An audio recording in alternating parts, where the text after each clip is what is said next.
How's it going, guys? Welcome back to another episode of Luke's Reviews.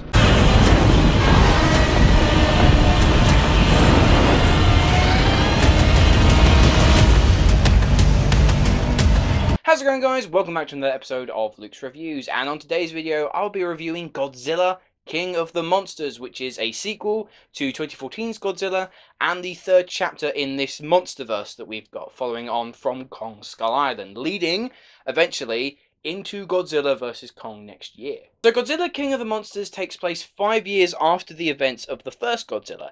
Everyone is now aware that Titans exist. Godzilla has gone into hiding and Monarch are taking the full force of the criticism. But there are still some people who want to awaken even more Titans in an effort to cleanse the world and maintain its natural order. However, when a rival alpha to Godzilla is unleashed, this being King Ghidorah, all hell breaks loose, and for 2 hours, pretty much, we get complete and utter carnage. As far as Godzilla is concerned in regards to cinematic presentations, there hasn't been an overwhelmingly positive portrayal. Like, don't get me wrong, the 1954 original, it's a classic, but you look at it, it's pretty dated now. It is known for just being a man in a rubber reptile suit. As for the 1998 remake from Rodan, where it kind of Godzilla came into the Hollywood scene a little bit more, well, the less said about that, the better.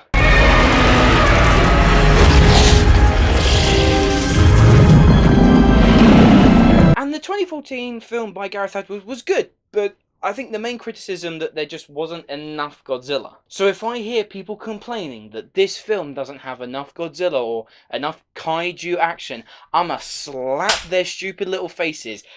This movie is a lot. At times it's a bit like a sensory overload, because when the battles happen, and it's like 70% of the film is just kaiju battles. Visually it's crazy, audibly it's so loud, because you've got Godzilla stomping across the screen, Rodan dripping lava and soaring around the skies, Mothra, who is as stunning as she should be, and of course you've got King Ghidorah as this terrifying villainous presence. Of course this movie is going to be jammed-packed with visuals. It'd be stupid to assume otherwise. So I would say that if you are not a Godzilla fan, or you're not really that interested in big, explosive action blockbusters, then don't see Godzilla King of the Monsters, because you're likely to hate it. Whereas if that is your cup of tea, I feel like this is executed so well. Because right off the bat, we don't waste any time. The pacing in this film is spot on. It's over 2 hours long, and I'll give credit to Mike Dougherty, whose past film Krampus I really wasn't that big a fan of, and when he was announced to be doing Godzilla 2, I wasn't too sure, but he completely blew my expectations away, because during this I was never bored. There's rarely ever any downtime, and even when there is, there's still an underlying sense of tension. But this film has so much energy to it and so much excitement that, look, we'll get onto story and characters in a little bit, but even if you can't invest into them, just the sheer epic spectacle of it all will likely carry you through. This film has aerial combat sequences, city-wide destruction, nuclear bomb strikes. It has everything. Literally, it has everything. What I like is that it's still executed with a lot of technical prowess and passion. It's clear to me that the director, Mike Dougherty, has a lot of passion and respect for the Godzilla lore, for the Toho originals. Not just the inclusion of the characters, but there's elements of the score, the original 1954 score that comes back in. It's clear to me that he cared so much about the original properties and wanted to honour them whilst giving it as obviously a modern update. However, if it wasn't for the kaiju action, and if we're going purely on story and characters alone, this would probably rank as one of my least favourite films this year. It's not. This is a very positive review, literally because the action saves this movie so much. But the story is a mess. There's no easy way to put it. It makes no sense, and the characters, you don't care about anyone. Thankfully, it doesn't push the human characters as much as the 2014 edition did, which I know a lot of people had criticism with, but There's not making your characters be at the forefront of the film, and then there's really not giving your characters anything to do. Like, some of the characters are idiotic. Like, without going in too much into spoilers, the overall plan for the bad guys in this film, that's led by Charles Dance, is that they want to be able to control the Titans, bearing in mind they are like thousands of feet tall, can shoot fire and electricity out their mouths, and we think that we're somehow able to control them.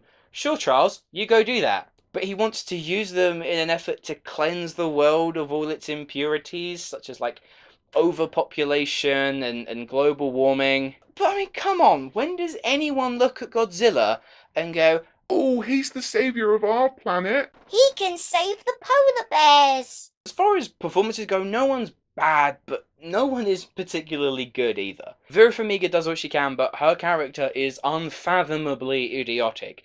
Millie Bobby Brown as well, she's good in the film, but her character isn't really given that much to do. She has quite a limited screen time than I think a lot of people might be expecting.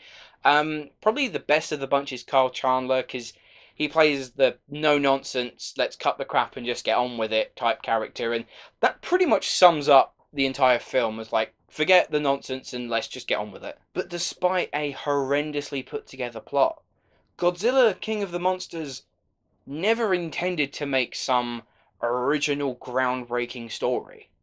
What you go in for is the kaiju action and to see Godzilla completely destroy. And that's exactly what this film is. The film is called Godzilla, King of the Monsters, not Godzilla and his human pals. Silly as it may sound, the story doesn't need much paying attention to. I know as a critic that's ridiculous, because one thing that should always drive a film forward is its story, but sometimes you gotta judge a film for what it is and not what it should be. Think of it like chocolate ice cream. You can enjoy chocolate ice cream on its own. You can also enjoy it in a waffle cone. You don't need that waffle cone to enjoy the chocolate ice cream, it's just there for a bit of stability and support. Kind of like how a story works. Don't get me wrong, there are some really, and I mean really, dumb moments in this Godzilla film. But they're kind of outweighed by just how awesome some other moments are. Look, I'm a massive Godzilla fan. I've loved some moments in some films, and I've hated other moments, pretty much the entirety of the 1998 film. But I don't think there has, to my personal opinion, been a better cinematic representation of Godzilla as we do see in this film. He is laying waste to cities. He's fighting some giant creatures. It reminds me of Saturday morning cartoons that I'd rush down the stairs and sit and watch. It's pure carnage. But that's Godzilla. Taking into consideration that yes, the story and characters aren't fantastic, but then also thinking about just how much fun I had with this film. Overall, I'm going to give Godzilla, King of the Monsters an 8.5 out of 10. So anyway guys, those are my thoughts on Godzilla, King of the Monsters. If you have seen the film already, let me know what you thought in the comments below, as well as my question to you. Next year we've got Godzilla vs. Kong. So I want to know, who do you think would win in that fight? Godzilla or King Kong? Now if you're asking me, I've got to go with my boy Godzilla. There's no way Kong stands a chance in hell, especially after what he does in this film. Kong is toast. If you have enjoyed this video, please hit that like button and subscribe to my channel if you haven't already. The links to all of my social media are in the description below.